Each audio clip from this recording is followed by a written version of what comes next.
Abduqodir Husanov endi Osiyoning eng qimmat futbolchisi. Transfermarkt portali bugun Angliya Premyer Ligasida to'p suradigan futbolchilarning bozor qiymatini yangiladi. Unga ko'ra, o'zbekistonlik himoyachi 50 million yevrolik futbolchilar qatoriga qo'shildi.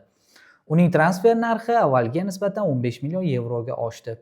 To'g'risi, bundan ham ko'proq qiymatga loyiq edi menimcha Abduqodir. Avvalroq O'zbekiston milliy terma jamoasining umumiy transfer narxi 78 million yevro etib belgilangan edi. Ya'ni o'sha tarkibdagi hamma futbolchining narxi shuncha miqdorni tashkil etardi. Endilikda yana 15 million yevroga qimmatlashdi jamoa. Ya'ni 93 milliondan o'tdi. Bu degani O'zbekiston terma jamoasi 100 millionga yaqin qoldi.